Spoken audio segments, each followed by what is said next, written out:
Have you ever wondered how wise someone has to be for people to still quote them 2,500 years later? I mean, think about it. Most of what we say is forgotten by lunchtime.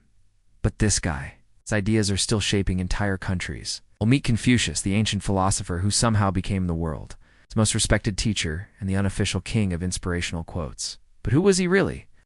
Beyond the wise old man with a long beard that we see in pictures, what's his story? Let's find out. Confucius, originally named Kong-Q, was born way back in 551 BCE in the state of Lu in ancient China. And despite his legendary status today, he definitely didn't start out privileged. In fact, his early life was tough.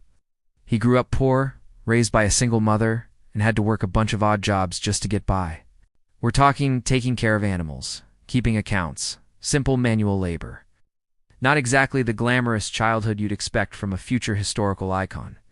But even with all these hardships, there was something special about him. He was relentlessly curious. He was a sponge for knowledge, always learning, always observing the world around him. He devoured every piece of information he could find, studying history, poetry, music, and ancient rituals. Anything he could get his hands on, he studied it. He was obsessed with understanding how the world worked and how people could live better lives. Eventually, his deep love for learning led him to his true calling, becoming a teacher. And here's where things get really cool. In his time, education was a luxury reserved for the rich and noble. But Confucius had a radical idea. He believed education shouldn't only be for the wealthy. He opened his doors to everyone. Rich, poor, it didn't matter. If you wanted to learn, he would teach you. This was a revolutionary concept that challenged the entire social structure of his era. As his reputation as a wise teacher grew, Confucius set his sights on an even bigger goal: reforming politics. He had this wild idea that leaders should be chosen based on their ability and their moral character, not just because they were born into the right family. Imagine that. He believed that a good ruler should lead by example with virtue and integrity. He argued that if a leader was ethical, the people would naturally follow, creating a stable and prosperous society. Of course, as you can probably guess, many of the rulers and powerful aristocrats didn't love being told to behave better. They were quite comfortable with their power and privilege. Thank you very much. So Confucius spent years wandering from state to state, basically on a massive road trip, trying to convince different leaders to adopt his ideas. He was like a consultant for good governance, but most of his potential clients weren't buying what he was selling. He faced rejection after rejection. Most leaders just didn't listen. After decades of trying and failing to implement his vision, Confucius returned to his hometown.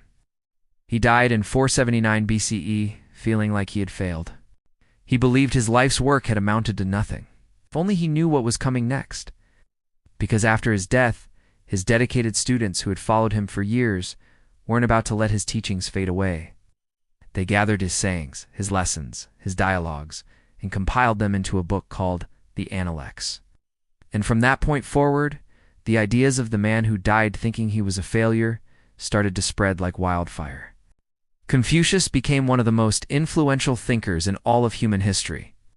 So what exactly did he teach that was so powerful? Let's break down some of his core ideas, but in a way that makes sense today. First up, one of his central concepts was called Ren. Ren is a bit tricky to translate perfectly, but it basically means humaneness, benevolence, or deep kindness. It's about empathy and recognizing the shared humanity in everyone. In modern terms, the essence of Ren is, don't be a jerk. Treat people the way you want to be treated. It's the foundation of all his other teachings. Then there's Li. Li is all about proper behavior, rituals, and social etiquette. It's knowing how to act respectfully in different situations to maintain social harmony. It's about showing respect through your actions. In today's world, Li might translate to simple things like, don't yell into your phone on speaker in public. It's holding the door for someone, saying please and thank you, or not cutting in line. It's the small, everyday actions that make society function smoothly. Next, we have Yi. Yi means righteousness or morality. It's about doing the right thing simply because it's the right thing to do, not because you're looking for a reward or because someone is watching you. It's about your inner moral compass. A simple modern example of Yi. Returning your shopping cart to the designated area Instead of leaving it in the middle of the parking lot, nobody's going to give you a medal for it, but it's the right thing to do. That's Yi in action. Confucius also believed deeply in something called filial piety. This is the idea of honoring and respecting your parents and elders. It's about understanding that strong, respectful family relationships are the bedrock of a strong society. He saw the family as a mini-state. If you can't manage your family relationships with respect and care, how can you be expected to contribute positively to the wider community or even govern a country? So basically, his message was, call your parents, they miss you.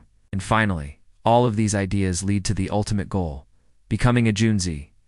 A Junzi is often translated as a gentleman or superior person, but it's not superior in an arrogant, I'm better than you kind of way.